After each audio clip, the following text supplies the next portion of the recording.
So welcome to our 1-hour Zoom event, Democracy, Religion, and Ethics in Today's Israel, a conversation with Mikhael Manekin. And we're going to be talking about his book, End of Days, Ethics, Tradition, and Power in Israel. For those of you joining us for the first time, we're the Institute for Islamic, Christian, and Jewish Studies in Baltimore. Our mission is to dismantle religious bias and bigotry, and to build learning communities where religious difference becomes a powerful force for good. And the ICJS envisions a interreligious society which dialogue replaces division, friendship overcomes fear, and education eradicates ignorance. So our special guest today is Mikhael Manekin. He is the director of the Alliance Fellowship Program, an Arab Jewish political network in Israel. He's the former executive director of Breaking the Silence, an Israeli military veterans group focused on educating the public as to the results of the military control of the West Bank and Gaza. Mikhael is also one of the leaders of the Faithful Left movement, a movement of religious Jews promoting equality through the language of Jewish tradition and theology. And he is or was, he's back in Israel now, so I'll use was. He was a religion and public life fellow in conflict and peace at Harvard Divinity School. And no less importantly, he is the grandson of Baltimore's own Bernie Manekin. And you'll notice the Manekin namesake on our lecture series, the Manekin Clark lecture series. And so while I never met Mikhael's grandfather, Bernie, his stories are legend around the building, and he was a lifelong champion of interreligious dialogue. So it's a doubly special event to have Mikhael here with us. So what we'll do today is I have half a dozen or so questions to ask Mikhael about his book. If you have questions, you can put it into the chat, and it'll be coalesced by my colleagues, and we will read them in the last 10, 15 minutes of the conversation. And so I want to start with an observation and then a question. So Mikhael and I were just talking about his book being in English, and that there was a sort of fear that a book like this wouldn't translate well into an American English-speaking public. So hopefully this conversation will encourage you to consider reading it. And by the way, for those of you who are interested in buying the book, we will put in the chat both a link to the English translation and the Hebrew original, which was published a few years ago. So, Mikhael, thank you for being with us. So the first question I wanted to ask you is that your book opens with a rumination on the quote from the Talmud cited by Maimonides in the Mishneh Torah, that it is better to be offended and not the offender.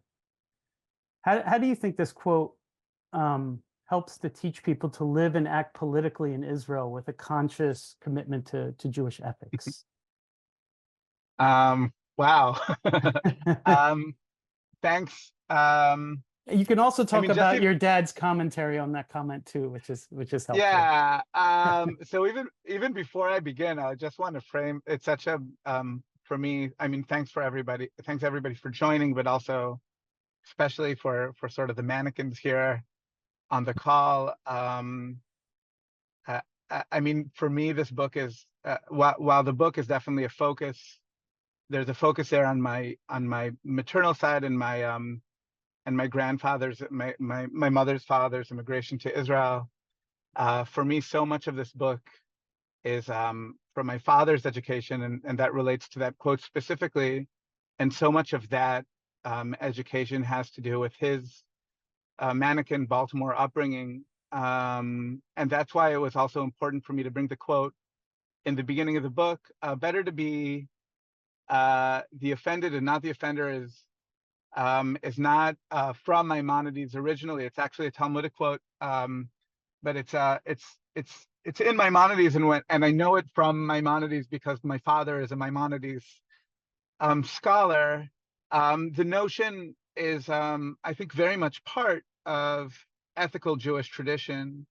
The idea that you'd rather be in a position where you need to respond to aggression in an ethical way and not be an aggressor on your own, which is a very challenging ethic, especially in a situation of power. In the forward, I write, in the introduction to the book, I write that my father used to talk with me a lot about this quote growing up, and he would joke that it's a quote that can make you a very good Jew, but also a bad Israeli. With the understanding that an Israeli ethic, and in that sense, I don't think necessarily only a Jewish Israeli ethic, but nationalist ethics in general tend to promote,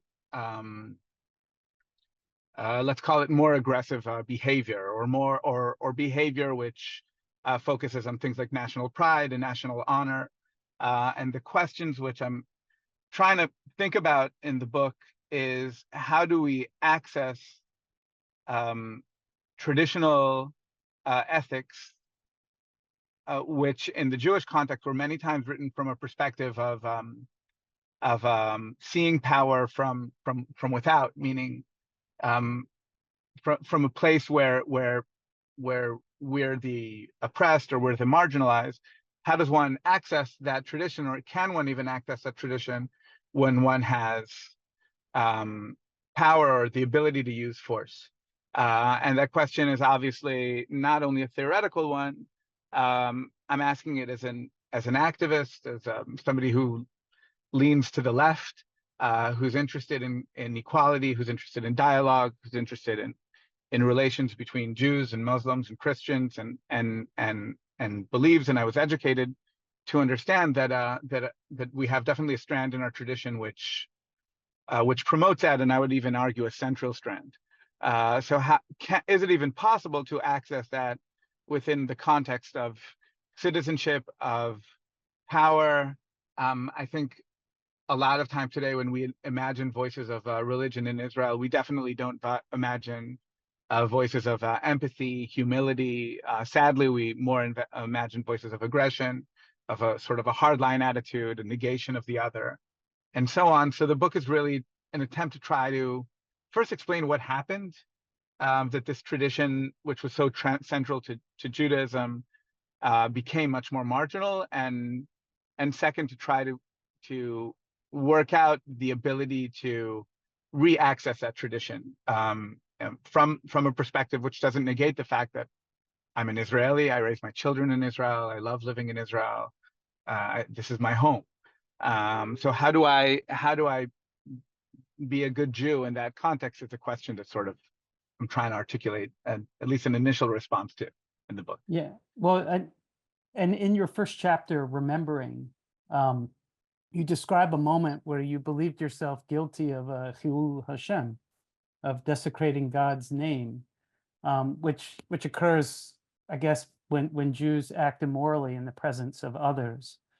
Would you mind sharing this moment with us, and talk about how it impacted your thinking about ethics, theology, and even, as you described at the end of the book, prayer? That it obviously impacted you. I can try. It's really so the book starts with a story that I had about from my perspective in the military, from my time in the military, and I was in the army for 4 years, from 98 till 2002. I was an officer in the infantry in a unit called Golani, and I also had the opportunity and privilege to be in Breaking the Silence, first as an activist and then as a co-director. And it's actually a testimony that I never gave to Breaking the Silence because it was a bit embarrassing.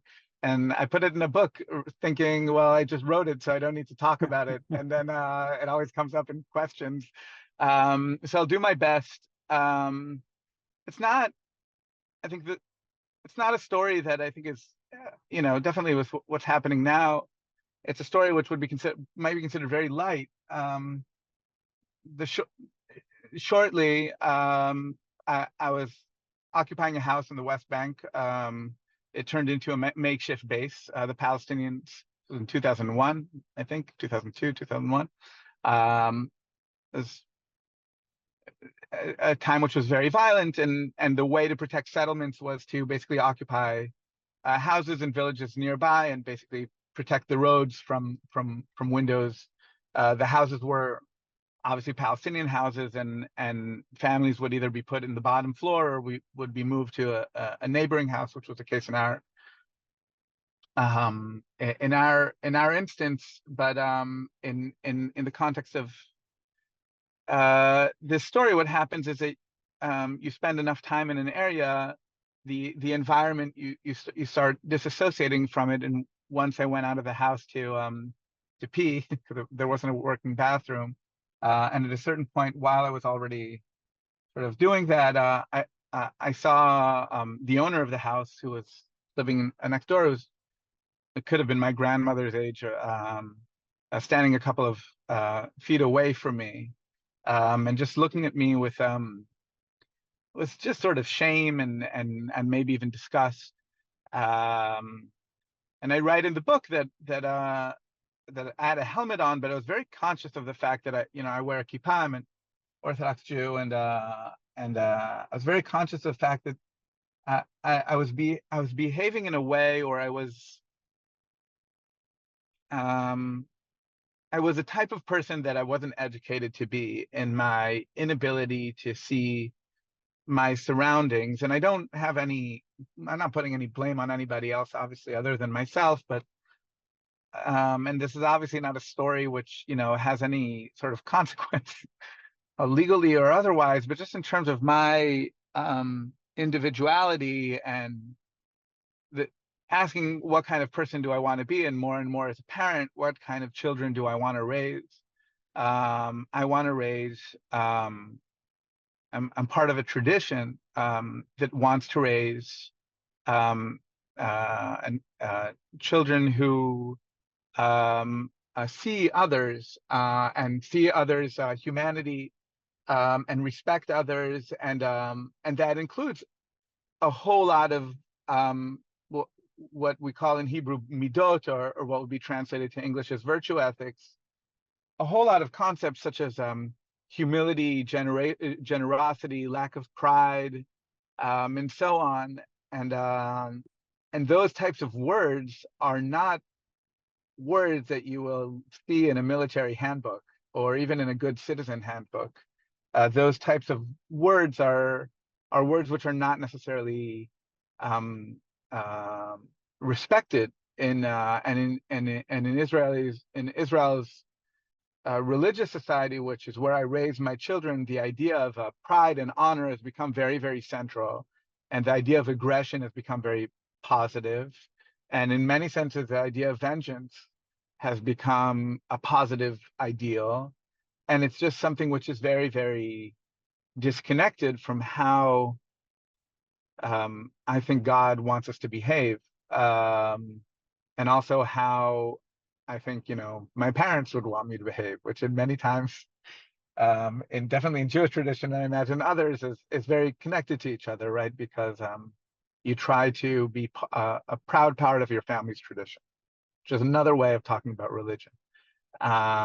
So that's the point of departure, and it's not really an easy thing to do, right? Because it creates this friction, and how does one sort of operate within that friction is the things that I'm thinking about as as an individual, and as a parent, as a member of a Jewish community, and also as a political activist. That's, I guess, the background. Yeah.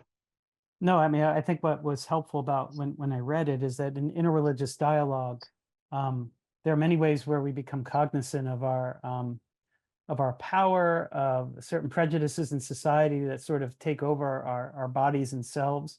And we have moments where there are aha moments in which it brings us back to a sense of religious duty interreligiously that we at the Institute focus on quite often. That sort of self-critique is a way of entering into relation with others. It just in your book, you really poignantly capture this because you do bring in all of these elements that you just discussed into one moment. So Oh yeah, go ahead.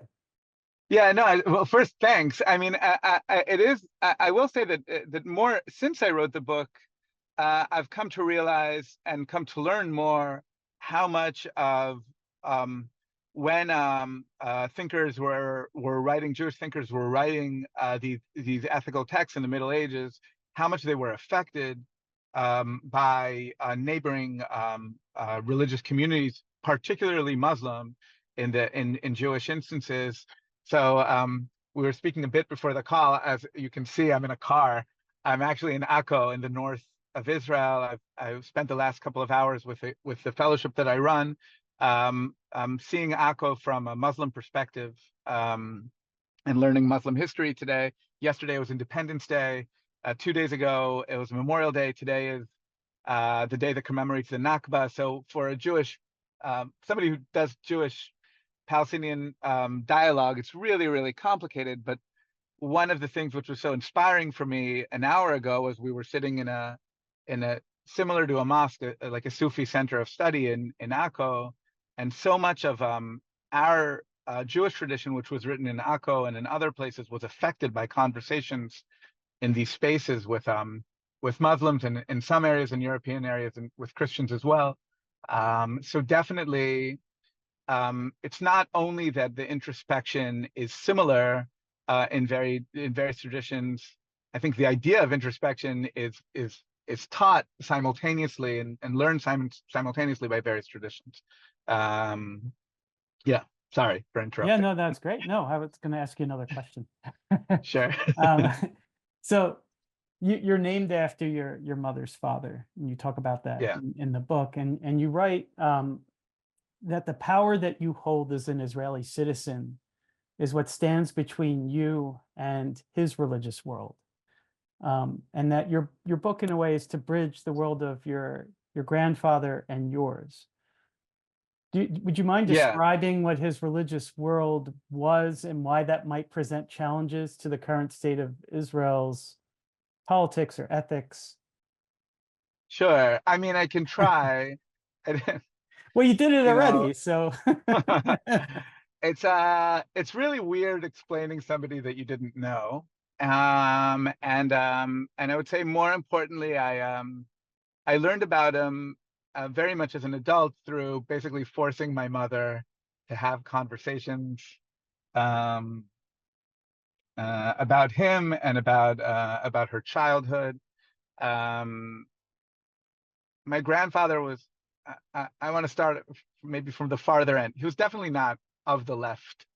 Um, from what I know, he was a you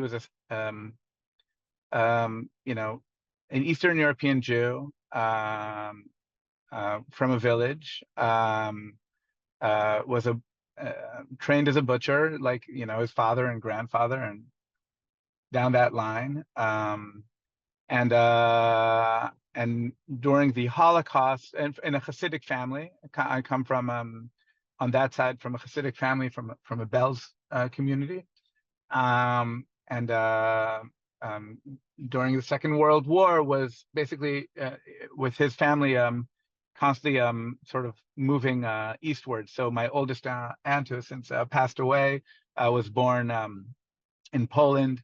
My uncle was born in Tashkent as they were escaping eastwards, and after the war, basically became repatriated at a refugee camp in München, where my mother was born in '48, and moved to Israel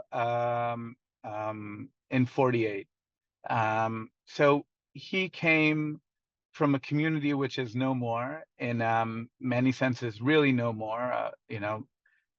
93% of Polish Jewry was murdered in the Holocaust. So it really is a small remnant of that community.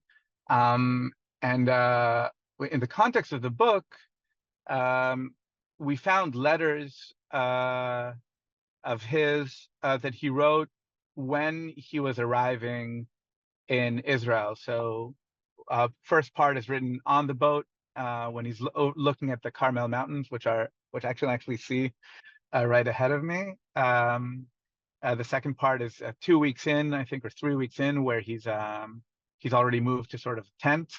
And the third part is when he's going to look for his brother in Haifa, who arrived there a couple of years before. It's all the terms that we use today are a bit problematic, because if I would say he was a Hasidic Jew or an ultra-Orthodox Jew, we imagine a contemporary phenomenon which didn't exist 70 years ago. You know, my grandfather worked for a living. He was a devout traditional Jew, but and within the Hasidic world, but definitely the current Hasidic world would feel foreign to him. I think a lot, in Israel, we don't talk about immigration, we talk about aliyah, or ascent. And part of the problem with talking about aliyah and ascent and not about immigration is that the suggestion is that you're coming home. But for immigrants, they're not necessarily coming home, they're also immigrating to a new place. And immigration is very, very hard. And the idea that you can't really talk about that in many senses because you're coming home creates, I think, even a harder challenge. I don't know if my grandfather was ultimately happy that he came here and not to somewhere else, but I do know that his immigration was very difficult, particularly because this new Israel was not something that he was used to, and obviously came from a place of also extreme personal and communal trauma, which I guess my mother was born into. So what I tried to see in the book is basically, which is very hard obviously to do, is try to understand what his relationship was with other people or with God. Like how did he construct sort of his ethic, to so much that I grew up and is hearing about him as somebody very learned, somebody humble, somebody interested, somebody engaged, somebody inquisitive, all sorts of words which I really admire, and definitely my mother is very much part of that. But it's something which, if I would ask my children today to imagine religious leadership, those are not the words that they would say. And so a lot of that has to do with modernity in general, right? The idea that I know my grandfather made up a lot of prayers, that he would just talk with God, which is a very Hasidic thing to do. And it's but I also know that so there was a very personal relationship, but it didn't go through this idea of power, and it didn't go through this idea of force, and it didn't go through this idea of domination. And that's the question, which again, I feel like I'm talking about more of the questions and the answers. But that's what I'm trying to access. I will say that because of the family project, the letters are in Yiddish. My wife Yael, who's still at Harvard for the next 2 weeks, we're the reason that she was. I mean, because you read my bio, but we're really there because of her. She has a postdoc and she's a Yiddish historian. So she translated the letters so they would be accessible to me and to the rest of my family. But it's really an interesting experience to read somebody who's seeing Israel from the first time, not from the perspective of this new young project, but through this perspective of I'm returning home. And trying to think about that is also sort of a challenge, I think, in today's context. And what does it mean that this home is also inhabited by other people, and how does one share home? And how does one live that relationship, not through exclusivity, but through partnership? Yeah. Thank you. And so I'm actually going to transition now to some of the historical stuff that you engage, but with the orientation that you've been setting up from your grandfather's wisdom and from the traditions of Midot and Musar. You talk about an event that that actually doesn't get discussed a lot in the American context.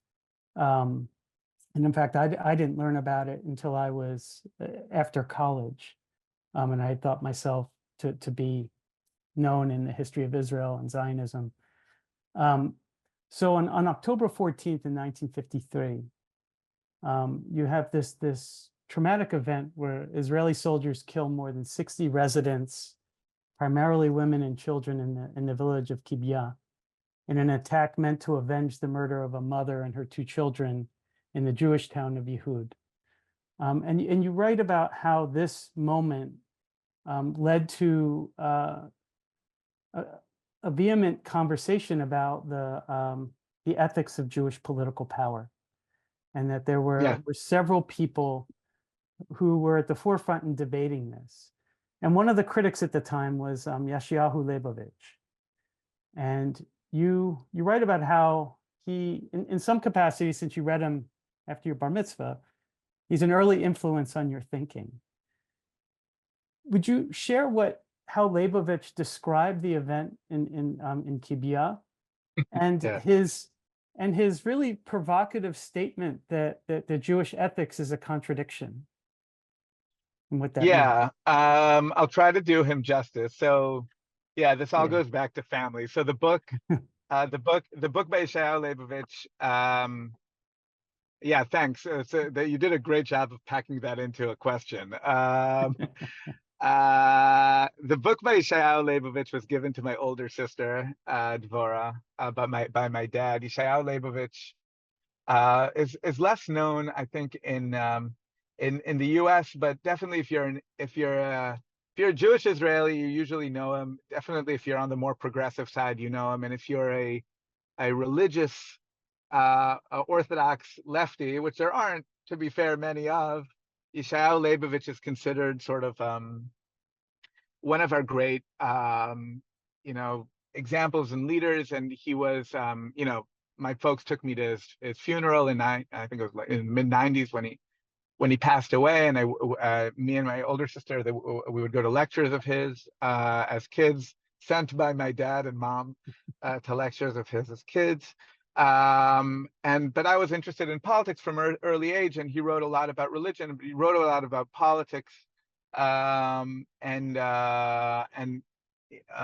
His piece on Kibbutz is pretty famous. He wasn't the only Israeli who challenged Kibbutz, but he was one of the few Israelis who challenged the idea of how the soldiers behaved in Kibbutz from within, I would say, the fringes of the Zionist world in Israel at the time. So it was very honest and brave and ambitious of him to do so. I say this because I do have sort of questions about what he wrote, but basically his main thesis in the very short article that he writes, but I think it was a thesis in general, was that one has to be fearful of the term Jewish ethics in general, because ethics are meant to be universal. But mind you, this was written in the 50s. I think it was more popular to say things at that time. Ethics are meant to be universal, and the idea that Jews have a particular ethics, or in general, the idea there's some sort of holiness to our behavior, can lead to much more harm than good. And his basically argument against Kibbutz was that it was a cursed event because the military or soldiers or the state believed that it could behave in a way which is beyond what is allowed to for general behavior because they are Jews. And to be fair, and I'll say something maybe a bit provocative in this call, I think he has a very strong case. We use a term, and I want to give an example because I think this example is troubling, and we do it all the time, but we don't think about how troubling it is. People use a term that Israel is Jewish democratic quite often, including quite a bit of liberals. I think primarily liberal Jews use the term that Israel is Jewish and democratic, but we don't notice that the term Jewish in that phrase is always meant to allow us to do things which democratic won't allow us to do. So Jewish and democrat, the word Jewish is never used to restrict us from doing things that democracy allows us to do. the word Jewish always allows us to do things that democracy doesn't allow us to do. So you won't hear people say, for example, well, democratically and by rules of law, we're allowed to attack Gaza in this and this and this way. But as Jews, we shouldn't do it. And because we're Jewish and democratic, we won't do it. And I think that's what Leibovich was referring to. And I think in many cases, he's correct. What is problematic for me is that as a practicing Jew, I pray 3 times a day, and I'm constantly involved in sort of Jewish text. And Jewish text commands me to behave in certain ways all of the time. So Leibovich would say, we don't need to take those words serious. He was very provocative, so he would say it's like reading a phone book. You don't need to, these words are meant to worship God. They have no, but I don't understand how one can live in that type of sort of psychodrama. If I'm talking about, if I say, you know, just like God is empathetic, so too I need to be empathetic. I want to understand what that means in my political life. Equally, I think detaching ourselves from asking ourselves those questions gives basically free range for people on a hyper-nationalist right to decide that God is a God not of mercy but of vengeance. And I think a lot of that is what's happening today, that those who are articulating Jewish values are the most hardliners in the community. So, and that plays into this problematic sort of Jewish and democratic example that I gave, that that people say, okay, well, Jewry demands of us to be more aggressive. Jewry demands of us to be vengeful. Jewry demands of us to be violent in a specific way. And I think part of that is done because there aren't enough people who are saying that's not true at all. You know, Jews actually, if one looks at Jewish tradition seriously, we can actually come to very counter positions, and then actually have a serious discussion about those parts of our tradition which are problematic, which are definitely, there are many of those, and how do we contextualize them and how do we work with them, and those parts of our tradition which we want to emulate, and how do we empower those. So I think, you know, I would say that when I discussed Leibovich in the book, I very much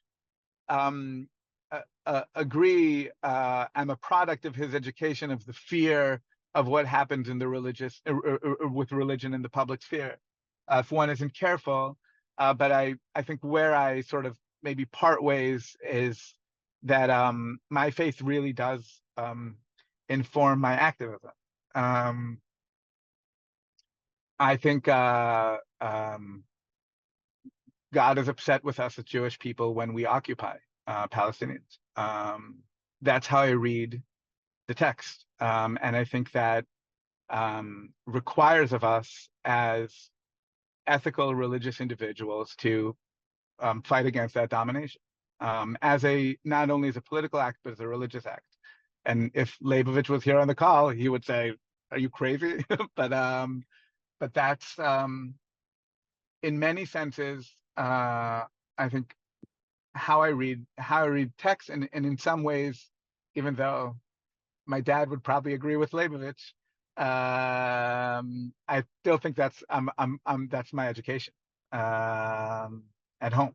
That our tradition requires us to behave in certain ways. Yeah. No, so I mean, there's obviously a lot to unpack in what you said, and you gave us the caveat that it would be provocative. Yeah. I'm wondering too, I was considering whether or not to ask you this beforehand, but so Jewish ethics from the perspective of a state, and you write about this in the book, and how a state behaves, if a state can behave, as opposed to how individual Jews behave.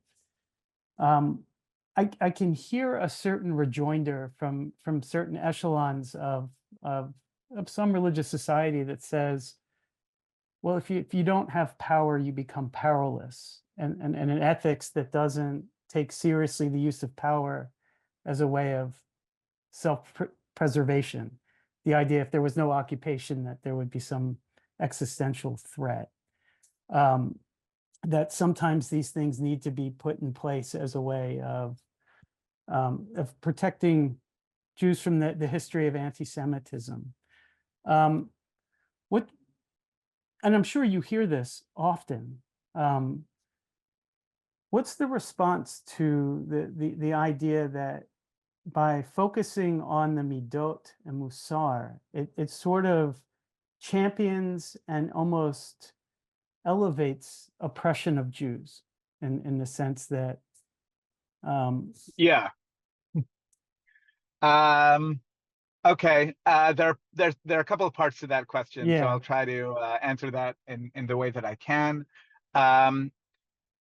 First, just to sort of maybe initially sterilize a bit of the conversation, there are many ways. I don't think, obviously, states have certain modes of behavior, but I don't think my Jewish tradition has much. I'm a big believer in separation of church and state.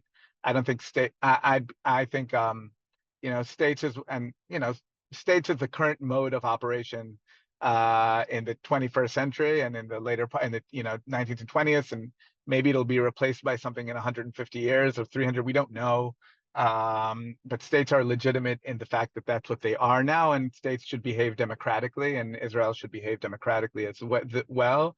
So I don't have much to. I don't think Judaism specifically has much to offer in a way of that, meaning that there should be a democratic standard. What I'm interested in is that individuals and communities basically empower their ethics by focusing on virtue. That's not a negation of other forms of ethical behavior, but my road in is through virtue ethics, which is, I think, way that sort of religious individuals usually do ethics. Meaning, so just to sort of really do this superficially, virtue ethics as opposed to, let's say, deontological ethics or utilitarian ethics is a way, and I'm definitely not an expert on this, but it is that the approach to the ethical conversation asks what are the virtues that we should be educating ourselves and practicing to be in order for us to make a better decision. So the question is not what is the ethical decision, but how do I work on the virtues within me that no matter what happens, I'll try to make a better decision. And that's the ethics that I focus on. So in that sense, I would be happy that ministers in my country would have strong virtues, but I wouldn't. It's not necessarily that there's one ethical choice that I would be for, or a poor ethical choice that I would be against. The negation of sort of traditional ethics or what is called some. So that's part one. Yeah. Part two is that the negation of traditional ethics as weakness, and sometimes referred to as diasporic ethics as weakness, is not a tradition that I'm part of, because I'm proud of my tradition, whether it was created in the land of Israel or then Palestine or in the diaspora, and I want to connect to that tradition as a person who adheres to that tradition. I don't romanticize in the book, I hope, powerlessness, and I'm actually don't come at this from a pacifist tradition. I definitely think that communities have right to self-defense, and in the context of states have right to that's what states are. They provide a right to self-defense. That being said, I don't want to walk around this. There is a very specific issue which there is a, I think, fundamental debate on. There is a concept in Israel now, and in some parts of the Jewish world, and in some parts of the non-Jewish world, that in order for Israel to be independent, Palestinians need to not be independent. Mm-hmm. Meaning our safety is predicated on their subjugation to us. I, from a Zionist perspective, think that's immoral.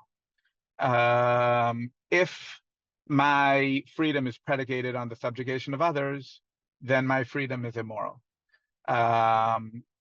If I was to come to the conclusion that that is how Israel would be indefinitely, I would leave. However, I'm talking from a phone in Akko as an activist because I don't think that's the option for the Israeli future. I very much believe that there will be a time where Israelis and Palestinians are not in a never-ending war, and that we will not perceive our freedom as suppressing each other, but our freedom as enabling more freedom for the other. And one can argue that that is naive. I don't think so. I think all subjugations and conflicts end up ending. So I would argue that never-ending war or never-ending anything is the more naive approach than the approach which provides some sort of optimism at the end. But more importantly, I'm focused on that mission out of great faith in my community and out of an incredible love to the place that I live. So it's not that I'm doing it's not that I'm active because I'm naive. Like I have a tremendous amount of self-interest in sort of this success, in the fact that I want to raise my children and I hope that they raise their children in a place that I can be proud of. And I can't be proud of a place that's predicated on the subjugation of other people.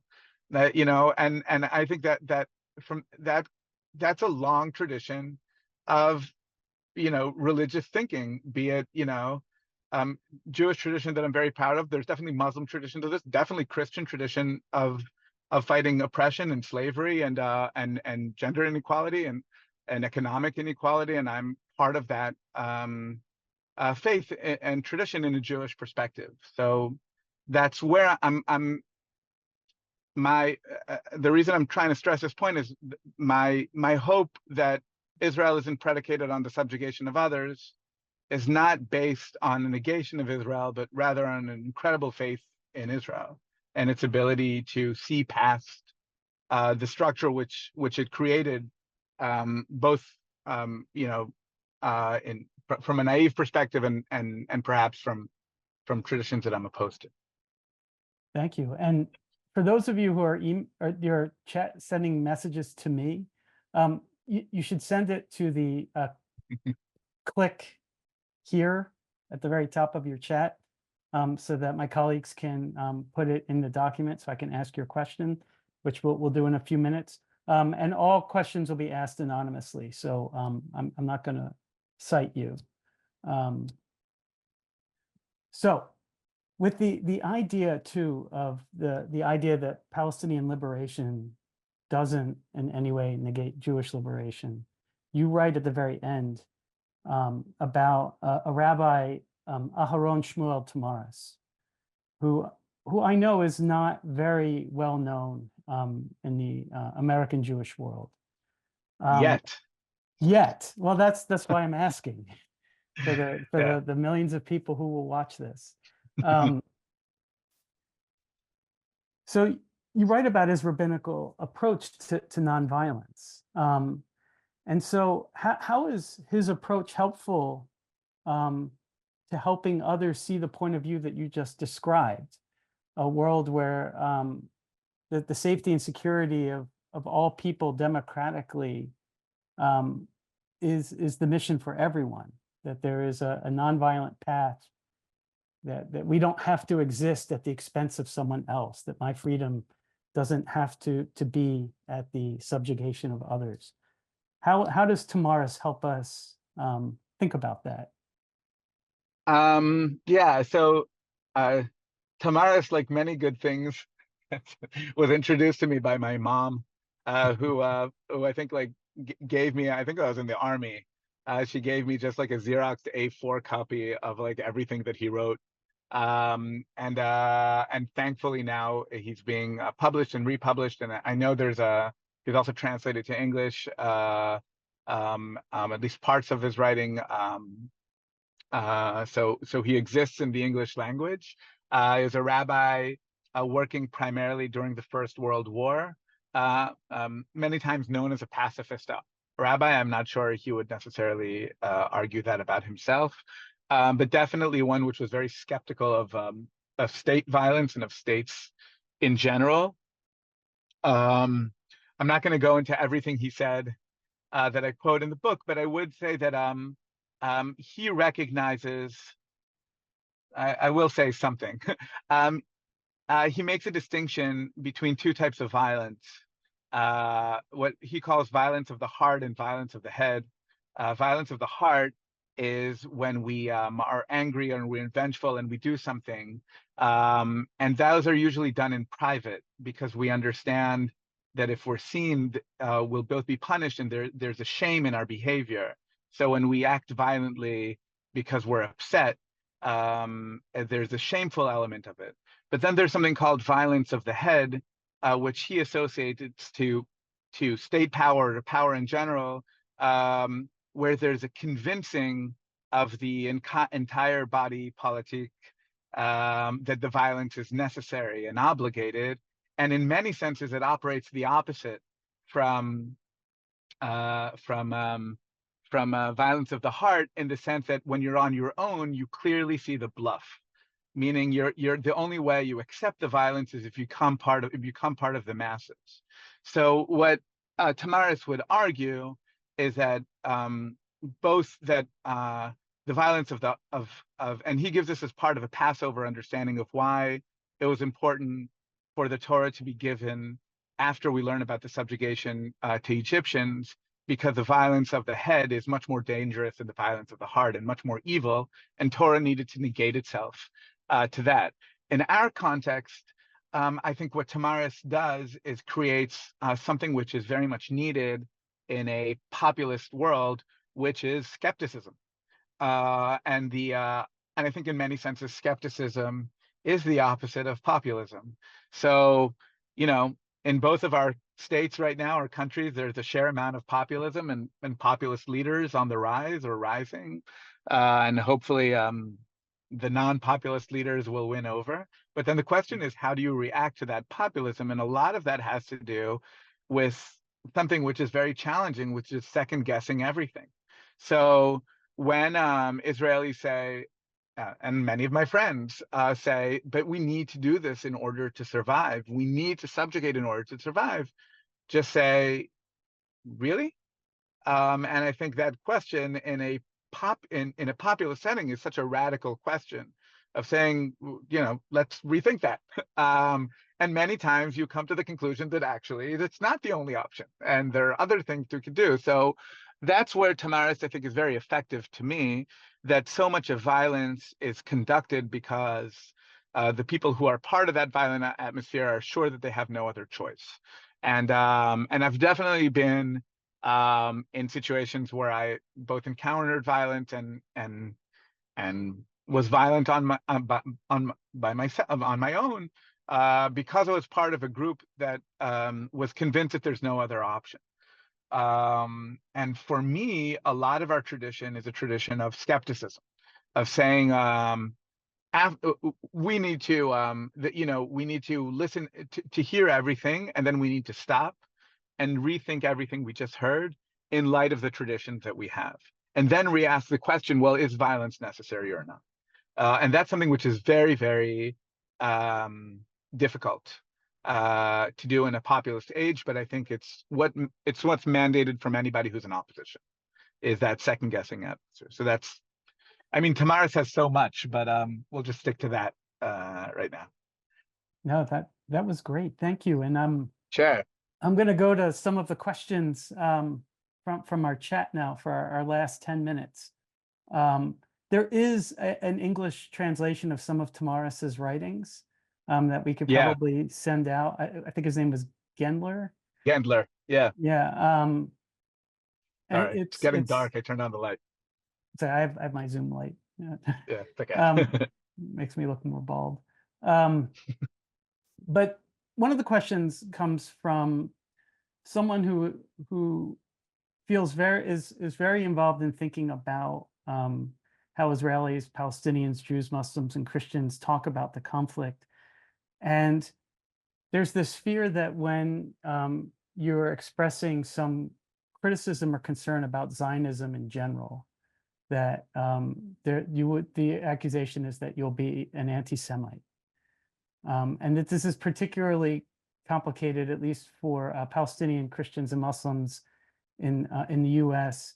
who do interreligious dialogue, who probably are not Zionist and probably would not find any political meaning in Zionism. But to suggest that they're against that means that they know that there's something hateful or spiteful. And so the question is there a way to talk about Zionism interreligiously in which people can express their concerns similarly to, and this is my added part, but similarly to how you do it in your own book, without the fear that somebody's motivations are anti-Semitic?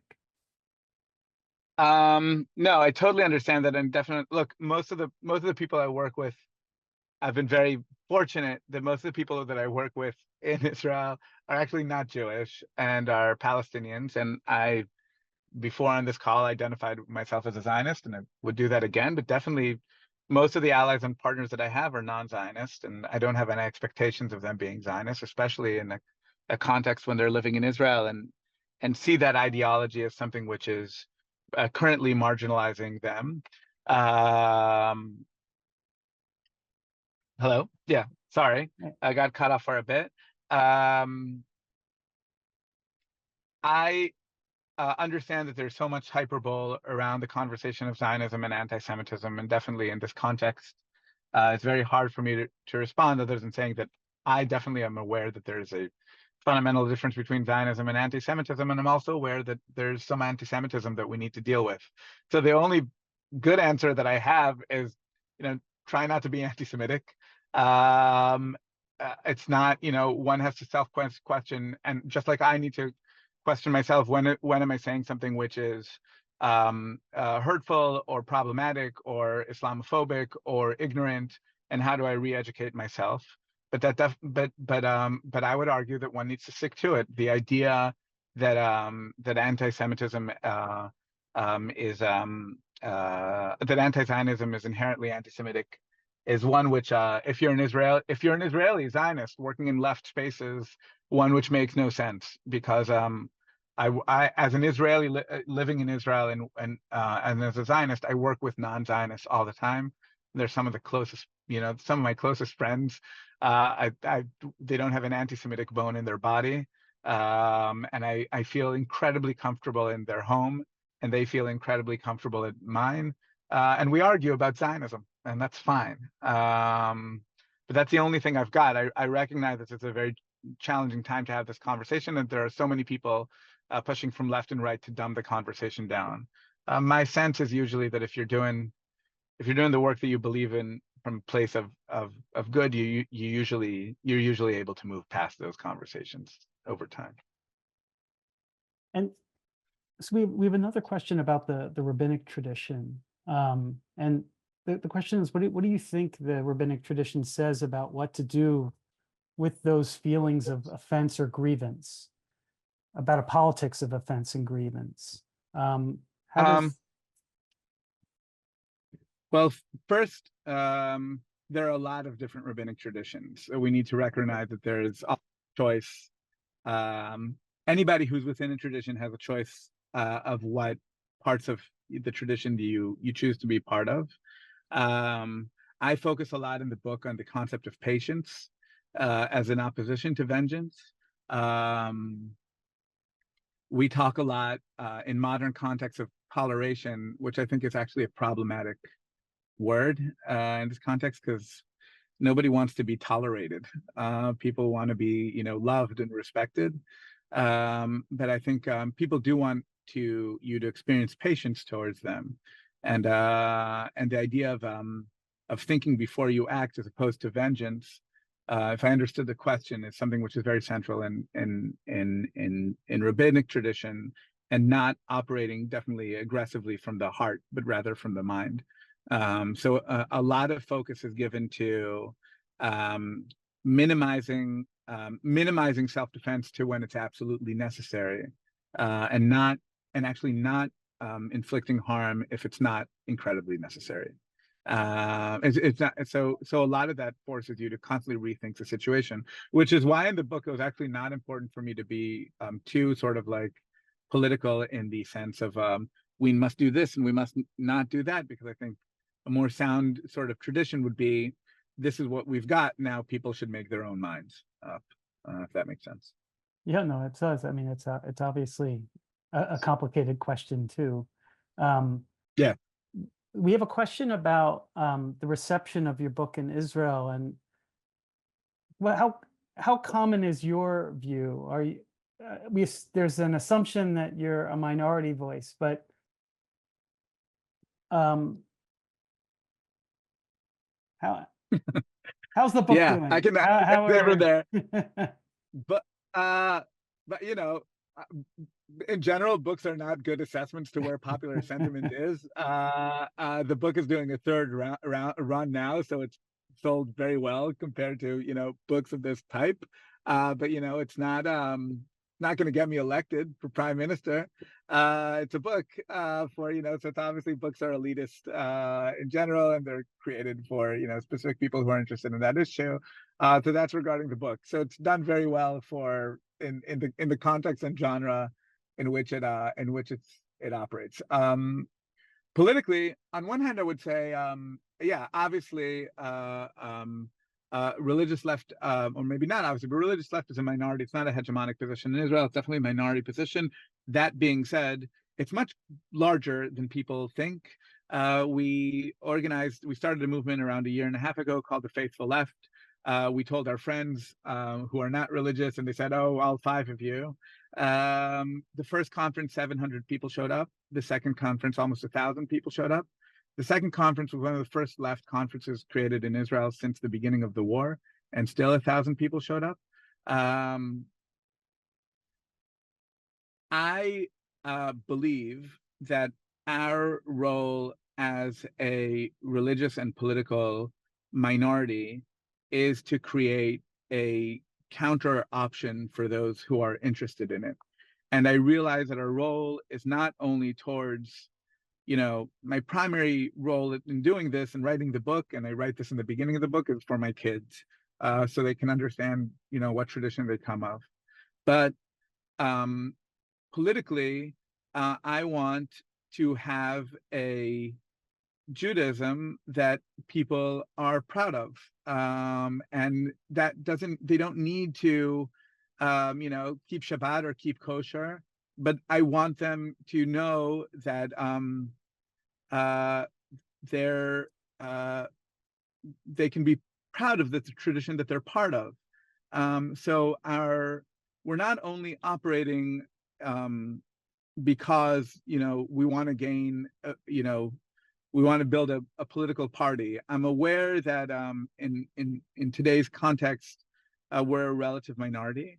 I want to create, as an activist, I want to be able to create a space where more people can join. But I also, as a religious individual, I don't want people to be embarrassed of their Jewry. And so much of their embarrassment is based on current political leadership. And that really frustrates me. So the fact that an Israeli could say, you know, I'm not religious, but, you know, I like the faithful left. They feel to me similar to how my grandparents would speak. That's really, really important for me. And I also think it's really important politically because of this sort of Jewish democratic thing, because people think Judaism allows them to do things which democracy doesn't. I want them to say it doesn't, and be excited and be proud about that. So, yeah. Thank you so much, Mikhael. Sure. We are thrilled that you've been able to take this time with us.